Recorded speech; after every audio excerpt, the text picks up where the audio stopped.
बहुत सारे बच्चे 2010 में जब मैंने स्टार्ट किया था तो बीबीए के अंदर खास तौर पे आधी से ज़्यादा क्लास वहाँ इसलिए बैठी होती थी कि वो कहते थे हमारा मेडिकल में एडमिशन नहीं हुआ और वो पेरेंट्स ने कहा 1 साल ज़ाया नहीं करना तो बीबीए कर लो। मैंने कहा बेटा नौकरी के लिए क्यों आए हो, मतलब इंटरव्यू के लिए वाई आर यू हियर। तो एक बच्चे ने बड़ा उसने कहा जी अम्मी अबू ने कहा कि नौकरी लगेगी तो शादी होगी। सो है ना, जैसे अब कल्चरल प्रॉब्लम ये है कि आप बिल्कुल आपके लिए बात है, आप किसी को क्या मैं बैंकर हूँ कहता है ओके ठीक है बस फाइन। आप किसी को मैं फ्रीलांसर हूँ कहता है इसका क्या मतलब है, तुम तो अनएम्प्लॉयड हो, तुम तो घर बैठे रहते हो सारा टाइम कंप्यूटर के आगे। मेजॉरिटी बच्चा हमने जब सर्वेस किए मेडिकल और इंजीनियरिंग में सबसे ज़्यादा फोर्स्ड बच्चा आता है। 60% उस वक्त रेशो थी पाकिस्तान की top 10 universities were forced into their degrees whether that be medicine और दैट बी इंजीनियरिंग। ये कि अच्छा मेरे पास अगर बच्चा है उसको .NET नहीं आता तो मैं उसकी ट्रेनिंग पे उसे भेज दूँ, वो उसे करा दूँ, लेकिन सॉफ्ट स्किल डेवलपमेंट पे उस पर कुछ नहीं है। बट मजेदार बात ये है कि बच्चे को रिजेक्शन सॉफ्ट स्किल्स के ऊपर हो रही है क्योंकि उसमें प्रोफेशनलिज्म ही नहीं है, उसको बात ही नहीं करनी आती। अब मेजॉरिटी ऑफ सॉफ्टवेयर हाउसेज जो पाकिस्तान में काम करें they working with foreign clients. Their problem is not the skill shortage, their problem is कि यार ये तो इसको इंग्लिश ही नहीं आती या इसको बात करनी नहीं आती। कि सबसे बड़ा जो पाकिस्तान में चैलेंज है ना वो माइंडसेट चैलेंज है। अब यूनिवर्सिटी में आपको बताऊं कि basic criteria of becoming a teacher is you have to be a PhD जी। बट अगर आप इससे पूछें कि PhD में आपने एज अ टीचर क्या सीखा तो ज़ीरो लर्निंग है। उसकी वजह ये है कि मैं खुद PhD हूँ लेकिन मैं बहुत अगेंस्ट हो चुकी हूँ सारी फिलोसफी के कि why this has become such a thing. हमारे पास ट्रेनिंग्स के बजट नहीं है। आप जब किसी को ये कहते हैं कि आप चाहे स्कूल के टीचर को ले लें, चाहे कॉलेज को ले लें, चाहे यूनिवर्सिटी को ले लें, कि आपने बच्चों के साथ इंटरेक्ट करना है, उन्हें गाइड करना है, उन्हें पढ़ाना है, तो आपको उन्हें ट्रेनिंग देने की ज़रूरत है। आपको उन्हें बताने की ज़रूरत है कि बच्चे किस तरह के होते हैं, उनके लर्निंग स्टाइल्स किस तरह के होते हैं, वो क्या कर सकते हैं। आपके पास बजट नहीं है वो ट्रेनिंग्स देने के लिए। अलग मसाइल है, लेकिन उसके अलावा गाइडेंस बिल्कुल नहीं थी कि अच्छा चलें आपने साइंस में मैट्रिक कर लिया है लेकिन आगे आप डॉक्टर या इंजीनियर नहीं बनना चाहते तो आप आगे क्या करें। अस्सलाम वालेकुम everyone, welcome back to another episode of profile. और प्रोफाइल की आज के एपिसोड में जो हमारी खास मेहमान और प्रोफेशनल हमारे साथ मौजूद हैं, स्टार्टअप फाउंडर हैं और की एरिया ऑफ एक्सपर्टीज़ जो हैं इनके ह्यूमन रिसोर्स और करियर काउंसलिंग है। करियर काउंसलिंग इंडस्ट्री में बहुत अच्छा काम कर रही हैं। CEO and founder at merafuture.pk, also founder at career wonders, doctor Junaira Saqib. Madam first of all thank you so much कि आपने अपने बिजी स्केड्यूल में से इस इंटरव्यू के लिए टाइम निकाला, हमें ज्वाइन किया। Thank you so much, Ishan, for coming and inviting me for this. Player ma'am, episode का स्टार्ट करते हैं, स्टार्ट फ्रॉम द स्टार्ट। हमारे व्यूअर्स को थोड़ा सा अपने बैकग्राउंड स्टोरी के बारे में बताएं, teen age memory, childhood memories के बारे में बताएं। अच्छा, तो बहुत पीछे आप चले गए। देखिए जो मेरा स्टार्टअप है merafuture.pk, उसके पीछे जो स्टोरी है वो तो बड़ी लंबी है, लेकिन बेसिकली उस स्टोरी के क्रक्स ये हैं कि आई स्टार्टेड दिस बिकॉज जब हम बड़े हो रहे थे तो हमें किसी किस्म की कैरियर काउंसलिंग जो है वो अवेलेबल नहीं थी। तो when I was going through my teenage तो मुझे नहीं पता था कि मैंने आगे जाके क्या करना है। तो मैट्रिक जो है वो साइंस में कर लिया, इसलिए कि सब बच्चे साइंस में करते थे, साइंस में इंटरेस्ट कोई नहीं था। दूसरे मसाइल हमारे मुल्क में एजुकेशन सिस्टम के और हैं, उर्दू और इंग्लिश के। मैंने थ्रू आउट उर्दू में पढ़ा, मैट्रिक तक उर्दू में पढ़ा, फिर जब कॉलेज में गए तो गवर्नमेंट कॉलेज था तो वहाँ भी उर्दू के अंदर सब्जेक्ट्स पढ़े। जब यूनिवर्सिटी में गए तो एकदम इंग्लिश की तरफ स्विच हो गया। वो कुछ अलग मसाइल है, लेकिन उसके अलावा गाइडेंस बिल्कुल नहीं थी कि अच्छा चलें आपने साइंस में मैट्रिक कर लिया है लेकिन आगे आप डॉक्टर या इंजीनियर नहीं बनना चाहते तो आप आगे क्या करें। तो उसमें मैंने मेरा ख्याल है 5 से 6 सब्जेक्ट्स मैंने अपने FSC के अंदर जो है वो चेंज किए, जिसमें कभी इकोनॉमिक्स रखी, कभी स्टैट्स रखी। एट वन पॉइंट मैंने पंजाबी भी रख ली क्योंकि किसी ने कहा था उसमें नंबर बड़े अच्छे आते हैं। पंजाबी मुझे आती नहीं थी लिखनी, लेकिन although I am from Lahore. तो ये बड़े मसाइल थे in which we grew up and then eventually went to university and वहाँ पे जो है सिलेक्शन मैंने कंप्यूटर साइंसेस की थी क्योंकि मुझे कंप्यूटर्स अच्छे लगते थे। लेकिन मेरे भाई जो कंप्यूटर साइंसेस में, उन्होंने कहा मत करो, इसमें नौकरी नहीं मिलती। तो मैंने कहा अच्छा ठीक है, तो मैंने स्विच कर लिया। तो I think majority of the kids except for the ones जो कि बहुत अर्ली एज से कहा जाता है medical engineering is your field, वो इस ट्रॉमा से इससे गुजरते हैं। ट्रॉमा मैं इसलिए कहूँगी कि this remains with you for rest of your life and most of us don't have a background के जहाँ पे हम कहें कि अच्छा अगर मेरी डिग्री ठीक नहीं है तो मैं स्विच कर लूँ या मैं चेंज कर लूँ। But business administration was something that I thoroughly loved and enjoyed, and then I went on to do my masters in it in human resources, and then I also did my PhD. उसके अलावा जो मेरा jobs का background है वो ये कि मैं एकेडेमिया में पाकिस्तान में जो अपना कैरियर स्टार्ट किया था 2010 में किया था। उससे पहले आई वाज इन UK, वहाँ पे कॉर्पोरेट सेक्टर में 3-4 साल काम किया। तो I have been associated with FAST National University and then with NUST as a assistant professor HR। वो फिर मैंने उसको छोड़ के full time I have been working with my company for the past 2.5 years। Great. अच्छा मैम, जैसे आपने कहा कि कॉर्पोरेट एक्सपीरियंस भी और आप टीचिंग एक्सपीरियंस भी आपका रहा है, तो वो कौन सा ऐसा मूवमेंट था या कोई किसी पर्सन ने इंस्पायर किया या किसी इवेंट ने इंस्पायर किया कि आप स्टार्टअप वर्ल्ड की तरफ आई 2019 में अपने मेरा future.pk स्टार्ट किया, तो इसकी इंस्पिरेशन के बारे में बताएंगे? देखिए, एक चीज़ जो एकेडेमिया में मेरे साथ हो रही थी, नस्ट के अंदर मैंने 10 साल क्योंकि गुजारे, तो वहाँ पे नस्ट में एडमिशन बहुत मुश्किल है। जैसे लाम से मुश्किल है, IBM मुश्किल है, नस्ट में बड़ा मुश्किल है, तो बच्चे बहुत स्ट्रगल करके वहाँ आते हैं। 2-3% एक्सेप्टेंस रेट है आपका, आपने बड़ी मेहनत की है, तो उसके बाद आप ये एक्सपेक्ट करते हैं एज अ टीचर या एज अ पेरेंट भी। मैं अगर कहूँ कि मेरा बच्चा अगर नस्ट में चला गया है, ये बच्चा नस्ट में बैठा है, तो डेफिनेटली इसको पता है कि मैंने ज़िंदगी में क्या करना है, he must be really happy about it. But unfortunately that wasn't the case. So many kids were coming and they were discussing, और वो करते थे कि अच्छा हमने ये कर लिया, हम ये करना चाहते थे। बहुत सारे बच्चे 2010 में जब मैंने स्टार्ट किया था, तो BBA के अंदर खास तौर पे आधी से ज़्यादा क्लास वहाँ इसलिए बैठी होती थी कि वो कहते थे हमारा मेडिकल में एडमिशन नहीं हुआ, और वो पेरेंट्स ने कहा 1 साल ज़ाया नहीं करना तो BBA कर लो। बिल्कुल। तो 2010 में जब मैं उनसे मिली, फिर मैं 2014 में मिली, जानते हुए graduating BBA, so they never got into medical, but I was thinking कि 4 years you are going through this thing that every year you are giving a medical exam and MD CAT, you're not getting there. At the same time you are pursuing another degree जो कि आपको किसी और career की तरफ ले जा रही है, तो it's very painful, and that is the top universities. So I have interacted with students of IBA, I have interacted with students of LUMS, same problem. तो ये एक चीज़ चल रही थी। I provided them as much guidance that I could. जो बच्चे आ जाते हैं, बहुत सारे बच्चे आते भी नहीं, वो कभी ये बात एक्सेप्ट भी नहीं करते। So I was one fine day I was discussing with my husband and he said कि what's the solution of it. तो वी स्टार्टेड टॉकिंग, एंड क्योंकि मेरा बैकग्राउंड HR में है, तो मैंने कहा कि testing is one of the filtration mechanism we can use, but I don't know how to do this technical part. So because he comes from a technical background, he said I will take care of that, but can you do the other part? I said I can. So that's how basically it started. In 2019 we started collecting data, we started developing test, and then that's how basically मेरा future was born. तो ma'am ये आपने जो बात की है ना, क्योंकि जब मैं BCom में गया था तो ICOM से BCom में गया था, तो लेकिन जब BCom में हमारे साथ बैच में जो स्टूडेंट्स थे ना, ज़्यादातर FSC वाले थे जो इंजीनियरिंग कर रहे थे, तो फिर उनके मार्क्स अगर एडमिशन नहीं हो यूनिवर्सिटीज़ वगैरह में।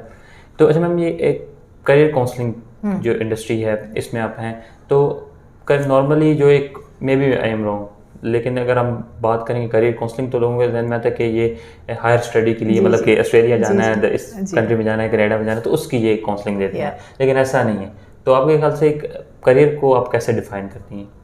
देखिए, जब आपने कहा ना कैरियर काउंसलिंग इंडस्ट्री, तो I was instantly thinking there is no career counselling industry, क्योंकि हम भी जब हमने शुरू किया और हम कहते थे हम कैरियर काउंसलिंग करते हैं, तो लोग कहते थे अच्छा आप एडमिशन करवाते हैं, और बिल्कुल आपकी वाली बात कि फ़ॉरेन एडमिशन करवाते हैं। तो उनको फ़ॉरेन एडमिशन में बड़ा इंटरेस्ट है कि मैं ऑस्ट्रेलिया चले जाऊँ, UK चले जाऊँ, और मैं कहती हूँ कि ज़रूर जाएँ आप, एक्सपोजर ऐसी जगहों का बेइंतहा इंपॉर्टेंट है, बट विदाउट प्लानिंग जब आप जा रहे हैं, आपको पता नहीं मैं ज़िंदगी में करना क्या है, तो आप ऑस्ट्रेलिया चले जाएँ, आप हार्वर्ड चले जाएँ, आप येल चले जाएँ, eventually you will graduate and you will and up in real world, right? So you are just thinking of 4 years of going abroad and spending time there.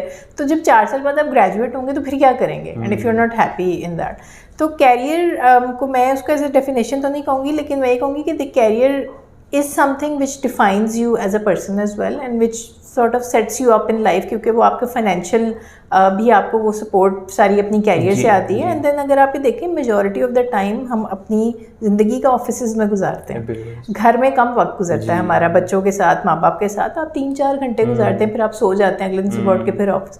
तो कैरियर एक ऐसी चीज़ है जो कि बड़ी बहुत उस पर सोच समझ के एक फ़ैसला करने की ज़रूरत है, जो कि अनफॉर्चुनेटली हमारे मुल्क में नहीं किया जाता। सो कैरियर नौकरी से डिफ़ाइन नहीं होता। कैरियर इज़ बेसिकली कि आप ये कहते हैं कि मैं जो हूँ एजुकेशन में कैरियर बनाना चाहता हूँ, तो विद इन एजुकेशन आप टीचर भी बन सकते हैं, आप एक एजुकेशन सोल्यूशन प्रोवाइडर भी बन सकते हैं, आप एक पब्लिशर भी बन सकते हैं। So there are many different fields in that, but career को आप मेजरली आजकल जिस तरह कैरियर डिफाइन होता है वो एज फील्ड डिफाइन होता है कि मैं एजुकेशन के अंदर मेरा कैरियर है, इंजीनियरिंग के अंदर मेरा career, but within that बहुत सारी छोटी फील्ड्स हैं which you then make a choice with the help of your degree. बिल्कुल। अच्छा मैम, आपके एक्सपीरियंस के मुताबिक, आपका जैसे टीचिंग एक्सपीरियंस भी रहा है, आपके ख्याल से आजकल के यंग टीचर्स में क्या चीज़ें मिसिंग हैं? आजकल के तो नहीं, मेरा ख्याल है हमेशा से ही मिसिंग है क्योंकि हम भी उन प्रॉब्लम से गुजरे हैं। देखिए, टीचर्स के अंदर जो चीज़ें मिसिंग हैं, मैं उन्हें ब्लेम इसलिए नहीं करती कि हमारे मुल्क, क्योंकि इट्स अ पुअर कंट्री, हमारे पास ट्रेनिंग्स के बजट नहीं है। आप जब किसी को ये कहते हैं कि आप चाहे स्कूल के टीचर को ले लें, चाहे कॉलेज को ले लें, चाहे यूनिवर्सिटी को ले लें, कि आपने बच्चों के साथ इंटरेक्ट करना है, उन्हें गाइड करना है, उन्हें पढ़ाना है, तो आपको उन्हें ट्रेनिंग देने की ज़रूरत है, आपको उन्हें बताने की ज़रूरत है कि बच्चे किस तरह के होते हैं, उनके लर्निंग स्टाइल्स किस तरह के होते हैं, वो क्या कर सकते हैं। आपके पास बजट नहीं है वो ट्रेनिंग्स देने के लिए। प्राइवेट सेक्टर की अपनी स्ट्रगल्स हैं, इवन गवर्नमेंट जो ट्रेनिंग्स प्रोवाइड करी है वो उस तरह की ट्रेनिंग्स नहीं है कि जिस तरह की होनी चाहिए। तो वो जो टीचर क्लास में जाता है, अब यूनिवर्सिटी में आपको बताऊँ कि basic criteria of becoming a teacher is you have to be a PhD जी। बट अगर आप किसी से पूछें कि PhD में आपने एज अ टीचर क्या सीखा, तो ज़ीरो लर्निंग है। उसकी वजह ये है कि मैं खुद PhD हूँ, लेकिन मैं बहुत अगेंस्ट हो चुकी हूँ सारी फिलॉसफी के कि why this has become such a thing. वो ये है कि आप PhD करते हैं एक छोटे से नैरो एरिया में, और क्योंकि PhD आप किसी क्लास के साथ नहीं, यूजुअली क्लास के साथ नहीं करते, इट्स अ लोनली जर्नी, आप खुद कर रहे होते हैं। 4 साल आप अकेले बैठ के एक डिग्री करके आए हैं, and then you are thrown into a undergraduate class who are 19 years old, who are very excited, very rebellious, and you have no training whatsoever how to talk to them. You have no training whatsoever how to teach them. तो majority of the teachers are going in class and reading the slides. तो जो बच्चा है वो उसकी भी शिकायत बजा है कि मैं इससे क्या सीखूं। तो बहुत कमी है टीचर्स के अंदर, लेकिन साथ ही साथ मैं समझती हूँ कि वो टीचर्स की कमी हम ट्रेनिंग से पूरी कर सकते हैं, लेकिन हम बजट के कंस्ट्रेंट्स की वजह से, प्राइवेट सेक्टर के अपने मसाइल प्रॉफिट मेकिंग पे इतनी फोकस है कि वो उसकी वजह से they are not really spending on development of these teachers. और अगर कोई भी ऑर्गेनाइजेशन मतलब कि लॉस में अगर जाती है या कोई भी उस तरह अपना टारगेट अचीव नहीं करती, तो सबसे पहला जो बजट वो कट करती है वो ट्रेनिंग एंड डेवलपमेंट नहीं करती। ट्रेनिंग एंड HR का जो है ना सबसे पहले कट होता है। कहते हैं HR तो लग्जरी है, HR लग्जरी है, इसको तो कट करें, आप साइड पे करें इसे। जी। अच्छा मैम, अभी टीचिंग की जैसे बात की, आपको टीचिंग में ये चीज़ें मिसिंग नज़र आ रही थी, तो जब मेरा future.pk स्टार्ट किया तो स्टार्ट में कौन कौन से चैलेंजेस फेस करने और कैसे डील किया? देखिए, सबसे बड़ा जो पाकिस्तान में चैलेंज है ना वो माइंडसेट चैलेंज है। वो माइंडसेट चैलेंज ये है कि पेरेंट्स के अंदर भी एक एटीट्यूड है, स्कूल एडमिनिस्ट्रेशन के अंदर भी एटीट्यूड है, कभी कभी वो ट्रांसलेट होकर बच्चे में भी आ जाता है। वो एटीट्यूड ये है कि हम अपने बच्चे को बता सकते हैं कि उसके लिए क्या सूटेबल है, who are you to tell के बच्चे के लिए क्या सूटेबल है। या आप मुझे भी इक्वेशन में से मेरा फ्यूचर को भी निकाल दें, who is the kid to decide कि उसके लिए क्या सूटेबल है। मेजॉरिटी बच्चा, हमने जब सर्वेस किए, मेडिकल और इंजीनियरिंग में सबसे ज़्यादा फोर्स्ड बच्चा आता है। 60% उस वक्त रेशो थी पाकिस्तान की top 10 universities who were forced into their degrees, whether that be medicine or that be engineering, and those kids were doing very well in terms of academic। यानी देखें, हमारे मुल्क में क्राइटेरिया भी किसी बच्चे की सक्सेस का एकेडमिक है। तो मैं 3.9 GPA वाले बच्चों से मिली जो कहते हैं कि बस अम्मी ने कहा था, अबू ने कहा था इंजीनियर बनना है, ये बनना है, मैं बन तो रहा हूँ लेकिन आई एम नॉट हैप्पी। तो और बहुत सारे बच्चों से मैं, क्योंकि बिजनेस स्कूल में थी, मैं मिली जो कि जिन्होंने ग्रेजुएशन इंजीनियरिंग में की, कंप्यूटर साइंसेज में की, and then they came and did MBA। उन्होंने मेरे को कहा कि एक डिग्री कर ली, आपकी मर्जी की, अब एक जो है हम अपने उसमें करेंगे। तो जो बहुत बड़ा चैलेंज आता है वो चैलेंज बेसिकली ये कि द माइंड सेट सेज कि you have to go in a career which makes money. बिल्कुल ठीक है, वो माइंडसेट ये है, या you have to go in a career where I have exposure so I am your parent, I know better, तो you go into that. या you have to go in a career जिसमें आपका subject knowledge अच्छा है, आपका maths अच्छा है, engineer बन जाए, आपकी बायो अच्छी है, डॉक्टर बन जाए। अच्छा, इन दोनों में अच्छे नहीं तो आप है ही ना लाइक, तो फिर जो मर्जी बन जाओ, वी डोंट रियली केयर। इस तरह वाला एटीट्यूड जो है ना वो पेरेंट्स की तरफ से आता है। तो हमारी जो लड़ाई है या हमारे जो चैलेंज है वो सबसे बड़ा ये है कि माइंडसेट, और माइंडसेट चेंज करना निशान बहुत मुश्किल काम है, बहुत मुश्किल है। आप आज कहते हैं खड़े होकर कि मैंने माइंडसेट चेंज करना, it will take decades and generation to change that mindset. Choices वो throughout the career, throughout the life, जो चॉइसेस हो रही थी वो ऐसा करते करते बहुत इट्स स्लो। तो I think the biggest challenge was this, and then 2020 and even 2021 जो हमने कंपनी लॉन्च की मिड ऑफ 2020, तो हमारा सारा फोकस इस बात पे था कि we need to spread awareness कि एप्टीट्यूड टेस्टिंग होती क्या है। जी। आप ये देखें कि बच्चे किस तरह के हो चुके हैं इस एजुकेशन सिस्टम में। हम जब एप्टीट्यूड टेस्टिंग के लिए जाते हैं तो बच्चे पैनिक हो जाते हैं। इसकी वजह है कि वो टेस्ट का लफ्ज़ सुनते हैं ना, वो समझते हैं कि मैं इसमें चीट करना है। ये पॉइंट ठीक है। अच्छा, फिर हम उन्हें बताना पड़ता है उन्हें कि बेटा, और क्योंकि हम majorly we do online testing, तो ऑनलाइन टेस्टिंग में इंस्ट्रक्शंस में लिखा हुआ है कि this is not a test in which you need to pass और fail, this is a test which जजेस योर एप्टीट्यूड। ये आपको ये नहीं डिक्लेयर करता कि बेटा तुमने लाइक हो या लाइक हो, सिर्फ ये चेक कर रहा है कि अच्छा ये बच्चा इंडक्टिव रीजनिंग में बहुत अच्छा है तो ये फील्ड इसके लिए सूटेबल। तो मेजॉरिटी ऑफ द टाइम 2020 और 2021 हमने गुजारा अवेयरनेस स्प्रेड करने में कि एप्टीट्यूड टेस्टिंग क्या होती है, कैरियर काउंसलिंग क्या होती है। Career counselling is not getting admission in the university, ये उससे पहले वाला स्टेप है। यूनिवर्सिटी की career counselling is something different, but high school का बच्चा जो A-लेवल कर रहा है, FSC कर रहा है, उसके लिए कैरियर काउंसलिंग ये है कि फील्ड कौन सी, फिर जाएगा ना यूनिवर्सिटी। हमारे मुल्क में होता है पहले फैसला हो जाता है कि बेटा तुमने नस्ट में ही जाना है, तुमने लम्स में ही जाना है। और मैंने इतना ये देखा कि यूनिवर्सिटीज़ के अंदर बच्चे 5-5 डिग्रीज में अप्लाई कर देते हैं। बिल्कुल। इसमें नहीं हुआ तो इसमें, इसमें नहीं हुआ इसमें, ऐसे क्यों कि बस मुझे इसी यूनिवर्सिटी में जाना है। दे आर नॉट थिंकिंग कि 4 साल बाद क्या होगा, ये मेरा इसमें इंटरेस्ट है कि नहीं है। अच्छा, जैसे अभी आपने जैसे कहा कि करियर जो पिक हम करते हैं, चूज़ करते हैं, उसमें ये कि फाइनेंशियल देखते हैं कि मॉडल इन फ्यूचर हम उसको कर सकते हैं या नहीं कर सकते। जैसे अभी स्टार्टअप वर्ल्ड थोड़ा इकोसिस्टम अभी पाकिस्तान में थोड़ा सा ऊपर आ रहा है और लोग स्टार्टअप की तरफ जा रहे हैं। स्टार्टअप में आपको पता है स्टार्ट में तो मुश्किल फेस होती है, अर्निंग उस तरह नहीं हो रही।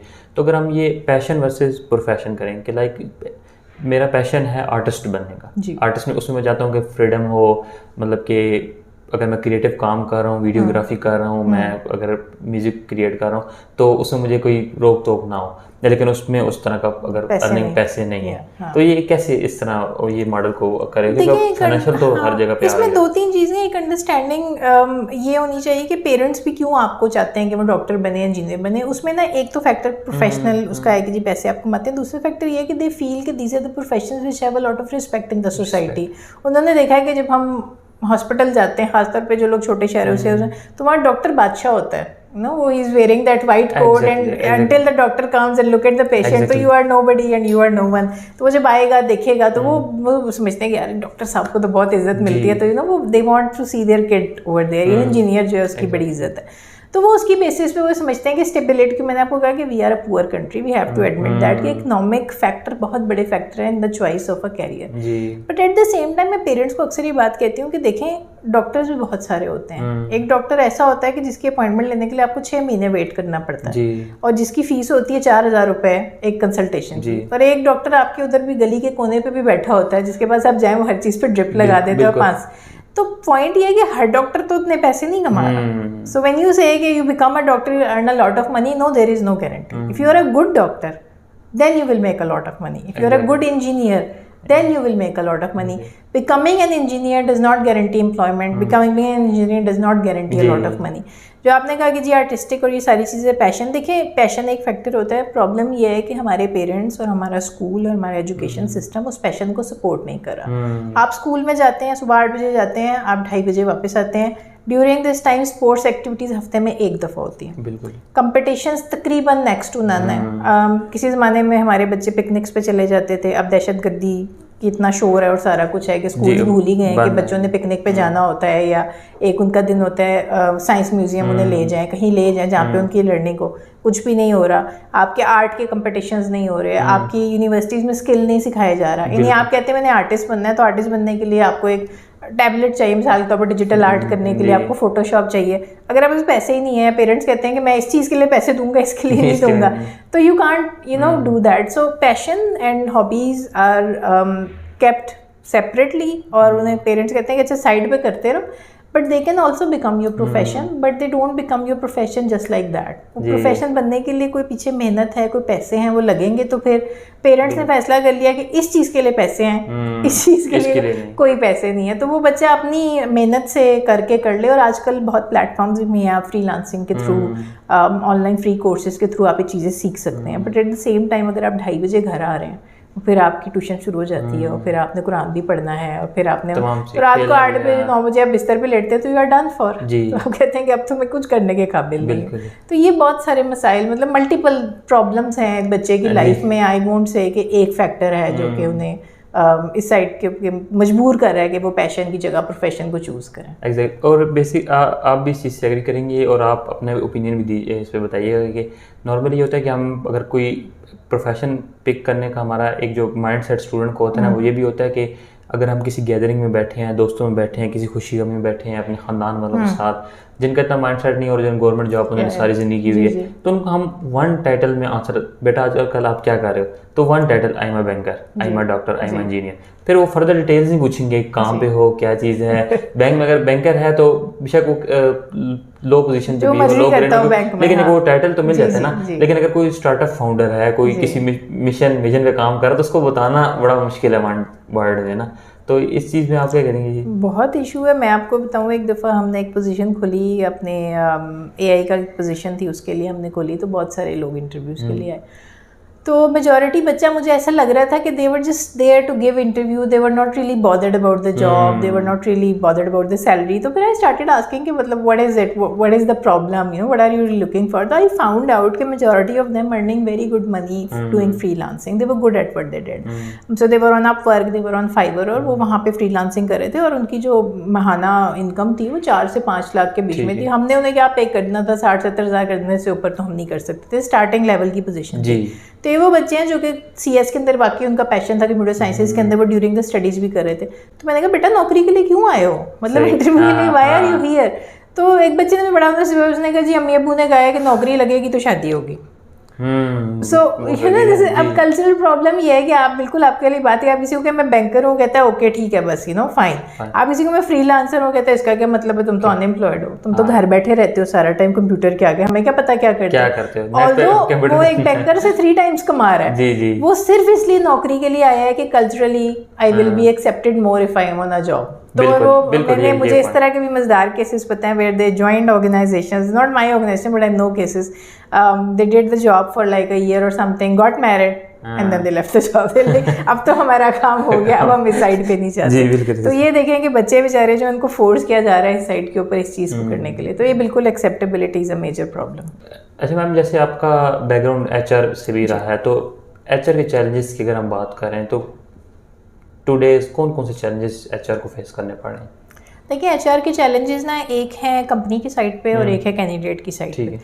अगर आप किसी भी HR मैनेजर को उठाएंगे और आप उससे पूछेंगे कि जी आपको क्या प्रॉब्लम है, तो वो आपको बोलेगा कि मुझे ना सही बंदा ही नहीं मिलता. वो कहेगा मैं जॉब एडवर्टाइज करता हूँ, मैं जॉब एडवर्टाइज किसी भी चीज़, मिसाल तौर पर कस्टमर सेंटर का रिप्रेजेंटेटिव है जिसके लिए कोई ऐसा खास स्किल भी नहीं चाहिए, तो कहेगा मैं एडवर्टाइज करूँगा तो मुझे 200 एप्लीकेशंस आ जाएंगी, मैं उसमें से 100 बंदों को कॉल करूँगा, वो 100 बंदा कहेगा कि जी मैं आपके पास इंटरव्यू के लिए आ जाऊँगा. ऑन द इंटरव्यू डे उसमें से 50 आएगा ही नहीं, मतलब they won't show up at all.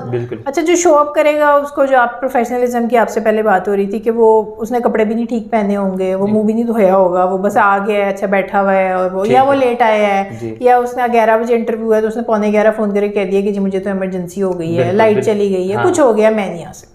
तो वो कहेगा कि जी आखिर में मेरे पास 5 बंदा रह जाता है, और वो 5 बेस्ट नहीं होता, but that's the only available pool that I have from the 200 I started. I have to end up selecting somebody who is second best और थर्ड बेस्ट, बिकॉज बेस्ट वहाँ पे है ही नहीं. जब आप कैंडिडेट की तरफ जाएंगे तो कैंडिडेट आपको ये कहेगा कि जी मैं तो CVs इतनी भेजता हूँ, मुझे कभी कॉल ही नहीं आती, या मैं तो इंटरव्यू के लिए जाता हूँ, वो मुझे जो है वो इंटरव्यू नहीं मेरा लेते सही तरह, ये इंटरव्यू के बाद मुझे बताते नहीं मैं रिजेक्ट हो गया. तो आप ये देखें कि ये 2 पार्टीज़ हैं सारी, उसमें एक कह रहा है मुझे बंदा नहीं मिल रहा, दूसरा कह रहा है बंदे इतने हैं ये लोग हायर नहीं करते. तो प्रॉब्लम क्या है? तो HR का जो सबसे बड़ा प्रॉब्लम है वो ये है कि what industry needs right now and what are universities are producing, इसमें एक बहुत मेजर गैप है. और इसमें इंडस्ट्री और universities are both to blame. Industries की प्रॉब्लम यह है कि इंडस्ट्री चाहती है कि उन्हें बिल्कुल पका पकाया बना बनाई कोई ऐसी चीज़ मिल जाए जो आए और आके कल से काम शुरू कर दे. ट्रेनिंग के ऊपर ना बजट्स है ना, अच्छा ट्रेनिंग के ऊपर बजट है लेकिन वो बड़े मज़ेदार किस्म की चीज़ों पे खर्च हो रहे हैं, वो डेवलपमेंट पे नहीं हो रहे. वो ये है कि अच्छा मेरे पास अगर बच्चा है उसको .NET नहीं आता तो मैं उसकी ट्रेनिंग पे उसे भेज दूँ, वो उसे करा दूँ, लेकिन सॉफ्ट स्किल डेवलपमेंट पे उस पर कुछ नहीं है. बट मज़ेदार बात ये है कि बच्चे को रिजेक्शन जो सॉफ्ट स्किल्स के ऊपर हो रही है क्योंकि उसमें प्रोफेशनलिज्म ही नहीं है, उसको बात ही नहीं करनी आती. अब मेजॉरिटी ऑफ सॉफ्टवेयर हाउसेज जो पाकिस्तान में काम करें, they working with foreign clients. Their problem is not the skill shortage, their problem is कि यार ये तो इसको इंग्लिश ही नहीं आती या इसको बात करनी नहीं आती. अच्छा वो जेंडर प्रॉब्लम्स भी हैं कि अगर वो मेल्स हैं वो फीमेल से बात नहीं करेंगे, वेरी स्मॉल थिंग्स. तो इंडस्ट्री की एक तो ये कि वो जो good training programmes which really make the people work for you, वो उनकी बहुत कमी है. यूनिवर्सिटीज़ की प्रॉब्लम यह है कि universities unfortunately bounded by higher education commission है. 4 साल में एक बच्चा 40 कोर्सेज पढ़ता है टेक्निकल स्किल्स वाला, और यही आपका बिजनेस और सोशल साइंसेज का पढ़ता है. बिजनेस और सोशल साइंसेज को 40 में से आप 5 कोर्स टेक्निकल पढ़ा सकते हैं जी. और जो इधर आपका टेक्निकल है उसको आप 5 से 6 कोर्सेज प्रोफेशनलिज्म और बिजनेस के और सॉफ्ट स्किल्स के पढ़ा सकते हैं. आप कहते हैं नहीं, मैं उस पर अब आप ये देखें कि 40 कोर्सेज में से how much the kid is going to retain. बिल्कुल सर, लेस देन 20% उसने रिटेन किया. तो क्यों हमारा यूनिवर्सिटीज़ क्योंकि बाउंडेड बाय HEC हैं कि जी 40 कोर्सेज ही पढ़ाने, उससे कम नहीं पढ़ा सकते. हर सेमेस्टर में बच्चा 5 कोर्सेज पढ़ रहा है, समर में वो इंटर्नशिप करता है, वो इंटर्नशिप भी नहीं करता, वो कहता है अब मैं पार्टी करूँगा, तो अब मैं नहीं, मेरे पास क्योंकि टाइम आया। तो eventually when he graduates he lacks the necessary skills and the industry is looking for those necessary skills. तो ये एक जो गैप है ना HR का, this is the major gap. अच्छा, ये तो बिफोर हायरिंग की बात होगी कि अगर हम आफ्टर हायरिंग करते हैं, अभी हम ट्रेनिंग्स देते हैं, तो रियल एस्टेट इंडस्ट्री में ये बहुत कॉमन है कि एम्प्लॉइज हायर हो गए हैं, अब 3-4 महीने जब गुजरते हैं तो वो जॉब स्विचिंग हो जाती है। हालांकि जब हम हायर मैनेजमेंट से बात करते हैं तो वो कहते हैं कि हम जो अच्छे पैकेजेस भी दे रहे हैं, तो पता नहीं ये कमिटमेंट अपनी क्यों नहीं शो कर रहा है, हमारी तरफ से कोई इश्यूज़ नहीं है। एम्प्लॉय से बात करते हैं तो वो कहते हैं कि हमें उस तरह की वो मिसमैच हो रहा है, जो हायर मैनेजमेंट और एम्प्लॉयज़ का जो लिंक है ना वो मिसमैच है। तो ये आपके ख्याल से क्यों है ऐसा? देखिए, इसमें बहुत सारे फैक्टर हो सकते हैं, लेकिन मेरा जो एक्सपीरियंस है वो ये कहता है कि जनरेशन गैप बहुत बड़ा एक इशू है। आपकी जो जनरेशन Z है वो they are less focused on money because some of them are coming from background जहाँ पे मनी देखिए, money, so I don't want to sound very privilege, मतलब गलत तरीके से मैं नहीं बताना चाह रही, लेकिन आप ये देखें जो हमसे पहले वाली जनरेशन थी ना, ज़्यादा स्ट्रगलिंग थी, ठीक है, उनके लिए पैसा बहुत इंपॉर्टेंट था। तो आप अगर एक एम्प्लॉयर है, आपने कहा मैंने से रिटेन करना है, तो I will give her more money, ठीक है, तो more money she will be retained. जो मेरी बेटी है वो ऐसा नहीं सोचती, वो कहती है कि अभी मुझे कितने पैसे चाहिए सर्वाइव करने के लिए, अच्छा 40,000 चाहिए, लेकिन मुझे ट्रैवल ऐसी जॉब में जाना है जहाँ मुझे दूसरे शहरों पे भेजे अपने खर्चे पे, तो आई विल एक्सप्लोर। तो वो मैं शायद 40,000 पे ना सोचूंगा, लेकिन वो कहे मेरे लिए 40,000 इसलिए इंपॉर्टेंट है कि अम्मा अब्बा की छत मेरे सर पे है, खाना मुझे मिल जाता है, 40,000 मेरे पार्टी करने के लिए बहुत है, but I want travel, I want respect, I want to go home at 5 o'clock, I don't want calls on the weekend. आपका एम्प्लॉयर दूसरी जनरेशन से है जो कि समझता है कि once I am paying you 100,000 which is 20,000 more than the market, I owe you, I own you, ठीक है। बिल्कुल, ओनरशिप में ये है कि मैं आपको वीकेंड पे भी कॉल करूंगा, आप लेट सिटिंग भी करेंगे, और आप जो है ना वो ऐसे काम भी करेंगे जो आपकी JD का पार्ट नहीं है। तो I think there is a huge generation gap as well, ये एक बहुत बड़ा इशू है। वेरी गुड पॉइंट, और ये मेन पॉइंट है कि अप्रेजल जो है ना, या वो कॉमन है हर एम्प्लॉय के लिए, लेकिन ऐसा नहीं होना चाहिए, वो माइंडसेट हर बंदे का डिफरेंस है।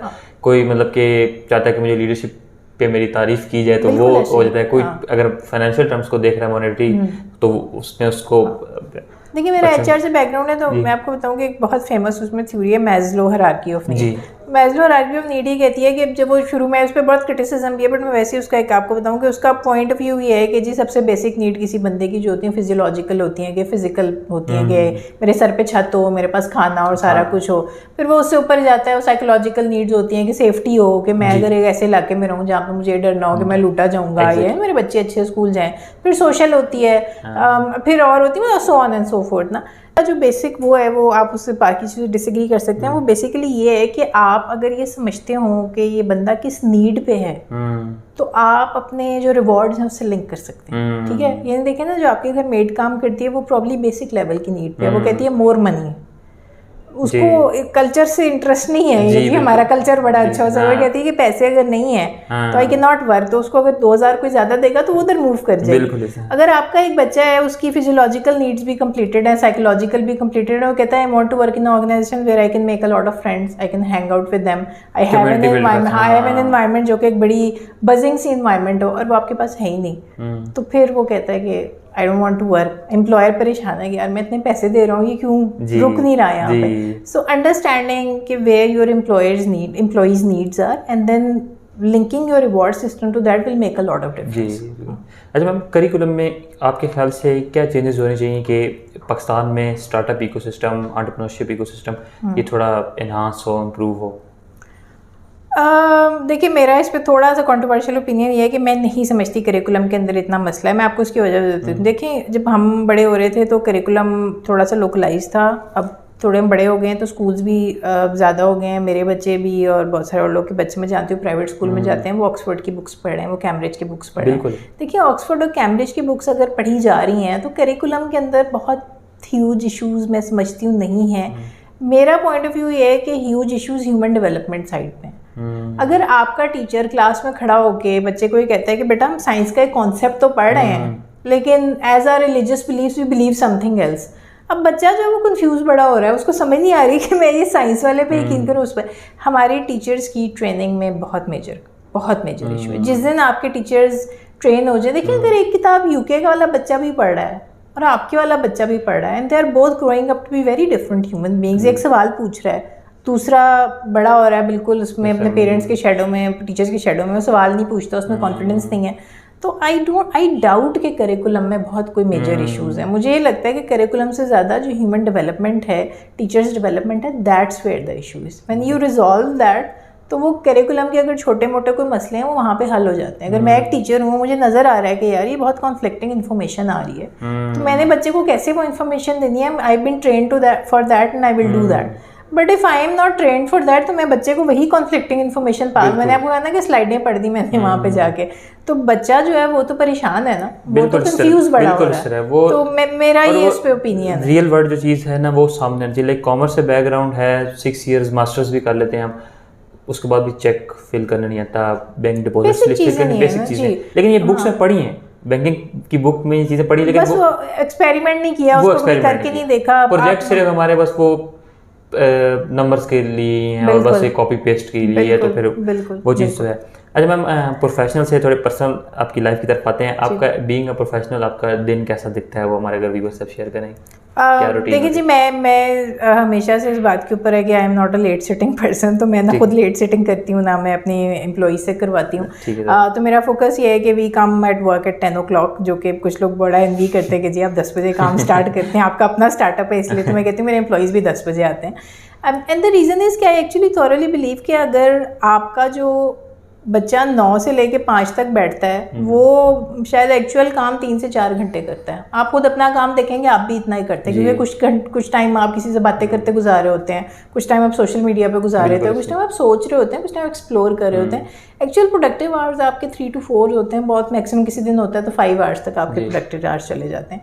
तो this is what our schedule is कि हम 10 बजे आते हैं और हम 5 बजे ऑफ कर जाते हैं, वीकेंड हमारा ऑफ होता है। So then I go home and then rest of my time is focused on family. So at very early stage of my career, because I was doing a lot of things, I was enrolled in the PhD, I was enrolled in a full-time job, and my kids were very small. I realized that the only way I'm going to make it good and try to contribute something everywhere in the family as well as professional is अगर मैं अपना time सही तरह manage करूँ। तो मेरा focus इस चीज़ पे होता है कि 10 से 5 अगर मैं बैठी हूँ तो आई ट्राई माई बेस्ट कि मैं अपना 95% काम यहाँ ऑफिस का मैं करके जाऊँ। So when I go home, मेरा जो वक्त गुजरता है वो बच्चों के साथ और उनके साथ गुजरता है। उसकी वजह ये है कि उनकी अपनी नीड्स हैं, उनके होमवर्क्स हैं, उनकी बातें हैं, बहुत सारी चीज़ें इस पर आपको करना है। तो घर में फिर ऑफिस नहीं खुलता और ऑफिस में कोशिश होती है कि घर ना खोला जाए। तो इस तरह से जो है वो एक दिन गुजरता है। हाँ, ओवरलैप्स हो जाते हैं ऑफ कोर्स, कभी इतना काम होता है कि आपको घर पे ले जाना पड़ता है, कभी घर की ऐसी चीज़ होती है आपको ऑफिस से छुट्टी करनी पड़ती है, बट ओवरऑल अगर आप अपना कोई 70-80% टाइम मैनेजमेंट कर रहे हैं तो then you don't have issues. वैसे मैम ये एक बारीक सी लाइन है पर्सनल और प्रोफेशनल लाइफ में, क्योंकि और बहुत से लोग मतलब कि अगर ऑफिस की टेंशन लेके घर में जाते हैं, राइट, अगर घर में गए हैं, वालदा ने कह दी कि खाना खा लो, ज़रा सी से इतनी बात की तो बंदा ऑफिस की टेंशन की वजह से कहता है हर टाइम खाना खाना, वो चिड़चिड़ापन और वो चीज़ वो चीज़ होती है। लेकिन ये कैसे आप मेंटेन करती हैं कि ऑफिस का स्ट्रेस फैमिली तक ना जाए, या मतलब कि देखिए मैं कोई परफेक्शनिज्म वाली बात नहीं है। मैं ऑनेस्टली आपको बताऊँ कि मैंने स्टार्टेड माय करियर तो आई टोल्ड यू कि मैं बहुत सारी चीज़ें करी थी एक वक्त में। मेरी बेटी उस वक्त जो थी वो 4 साल की थी और बेटा मेरा बिल्कुल 2 months का था। मैंने स्टार्टेड टीचिंग, तो मैं यूनिवर्सिटी एक ज्वाइन की, तो मेरा उस पर था कि मुझे यहाँ पे फ्लेक्सिबिलिटी मिलेगी, तो आई यूज़ टू लीव अर्ली। तो मैं काम अपना पूरा करती थी क्लासेस में टाइम पे और सारा कुछ, बट मेरी उनसे ये थी कि क्योंकि मेरा बेटा बहुत छोटा है, तो my in law supported me a lot, my mother in law was very very supportive, but at the same time she is very aged, right. So मैं जब घर जाती थी तो मैं जल्दी चली जाती, तो I would reach home by 2 o'clock। सुबह 8 बजे I start my day and 2 o'clock I will be back home.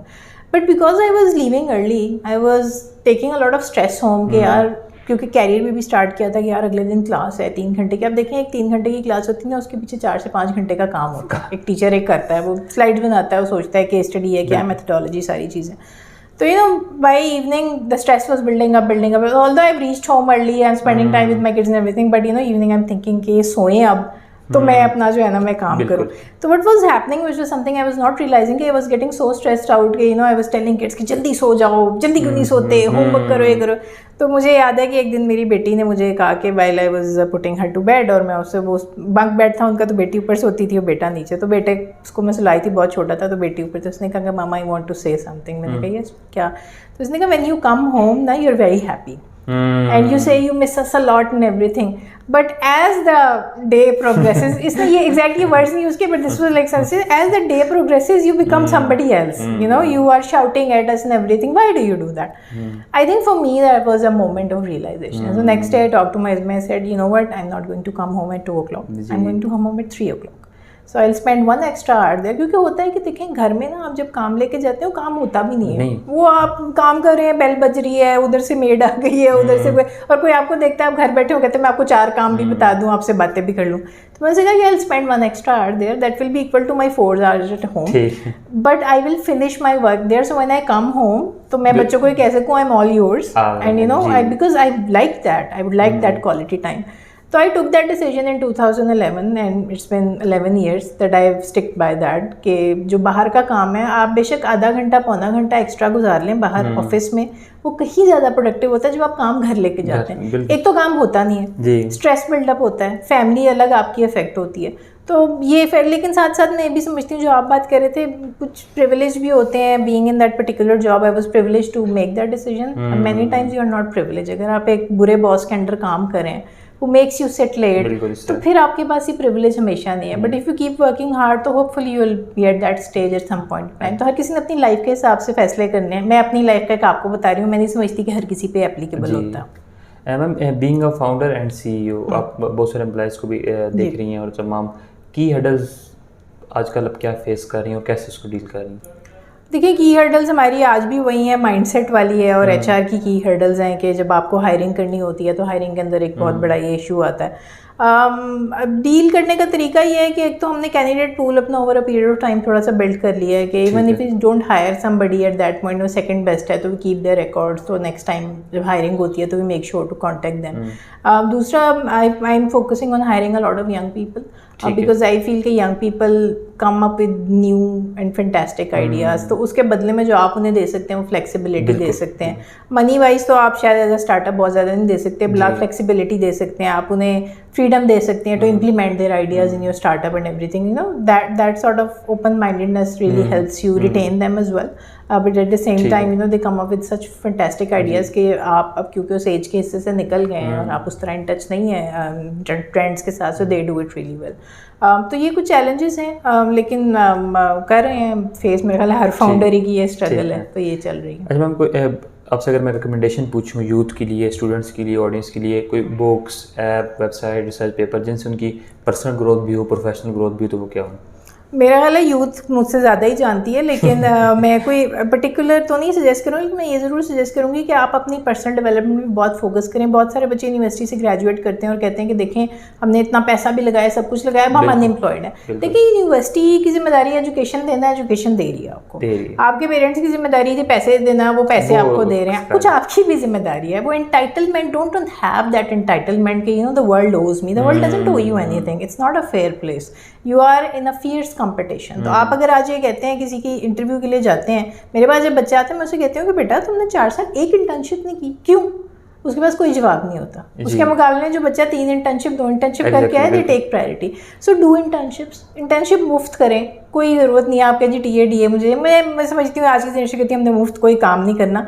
But when you are starting out you have to do something. आप इसे एज ए इन्वेस्टमेंट देखें कि मैं आज अगर मेरे पास बहुत सारे ऐसे भी केसेस हैं जहाँ इंटर्नशिप्स उन्होंने स्टार्ट किया and they became employees because they were such good internee. So they were not getting paid then they getting pretty good payments now. So internships करें, ऑनलाइन कोर्सेज बेशुमार है. आज आपने कोई चीज़ सीखनी हो, YouTube is there to learn it. उसको सीखें ताकि कल को जो अपनी रिज्यूमे लेकर जाएँ तो आई होप कि आपको रिज्यूमे ले जाने की ज़रूरत ही ना पड़े, you start your own thing, but explore the world, explore your self. I think the most important thing is exploring your own self. अपने आप को समझना, अपने पोटेंशियल को समझना शायद सबसे मुश्किल काम है। तो आप उसी वक्त समझेंगे जब आप कहेंगे कि मैं कंफ्यूज हूँ और आप ओपन टू लर्निंग हैं। Just because you are a doctor, just because you are engineer, just because you are a LUMS graduate, इसका मतलब नहीं आपको सब आता है, किसी को सब नहीं आता। तो be open to learning. When you are open to learning, आप नई चीज़ें सीखें, नई बातें सीखें, डेवलपमेंट करें, इंटर्नशिप्स करें, मेंटरशिप लें। बिल्कुल, हाँ, इंटर्नशिप की जगह अगर अप्रेंटिसशिप किसी बंटोर के साथ 3-4 महीने का गुजार लें। आप ये मुझे सीखना है, बिल्कुल, मुझे बस सीखना है। तो आपको जो सीखना है, आप क्या किसी को जाके कह दें कि जी मैं कुछ भी नहीं, I will just shadow you to understand कि how startup is run, and in the meanwhile आपके पास कोई काम है तो आप मुझे दे दें। तो वो ये इनिशिएटिव भी लोगों के अंदर, बच्चों के अंदर नहीं है। So do that, and hopefully when you graduate, you will graduate with a lot more skills and you will graduate with at least some ideas कि मैं अपनी ज़िंदगी के साथ क्या कर सकता हूँ। मैम करंटली किसी फ्यूचर प्रोजेक्ट पे आप काम कर रही हैं, ऑप्टिमिस्टिक हैं, उसके बारे में बता दें। ऑप्टिमिस्टिक तो बहुत है, लेकिन प्रोजेक्ट्स हैं जी, चल रहे हैं। But we want to do eventually with Mera future is want to make it a complete career counselling system. But we want to do is कि जब बच्चा 8th क्लास में जाता है, then they get enrolled in that system, और वो system के through progress करें। So they take online courses there, they take mentorship there, they take career test every year to know कि जी मैं कहाँ पे खड़ा हूँ। They do scholarships, they do admissions and everything. So एक बच्चा जब 8वीं से लेके 12वीं तक एक सिस्टम के अंदर एनरोल होगा, तो उसके जो लाइफ टाइम के इवेंट्स हैं, उसके लाइफ टाइम की जो लर्निंग है, जो कुछ उसने किया, वो उसके पेरेंट्स, उसके टीचर्स, उसके काउंसलर्स, उसको खुद विजिबल होगा कि मैं क्या करता रहा हूँ। तो eventually this is the system we want to build, so hopefully in the next few years. इंशाल्लाह। At the last, one best advice for the youth.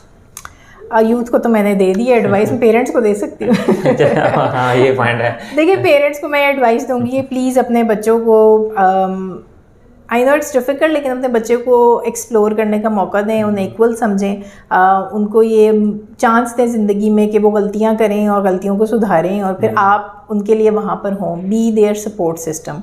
आपका काम सिर्फ डांटना और पैसे देना नहीं है, आपका काम उनका सपोर्ट सिस्टम बनना है, उनका फ्रेंड्स बनना है, उनको हेल्प करना है सारे सिस्टम को एक्सप्लोर करने में। तो आपकी जब सपोर्ट होगी, जब बच्चा घर से सिक्योर होगा ना, तो वो आगे बहुत कुछ कर सकता है। तो घर पे एक जो साइकोलॉजिकल सेफ्टी और सिक्योरिटी है वो बच्चे को दें, फिर आप देखें कि this youth can do wonders.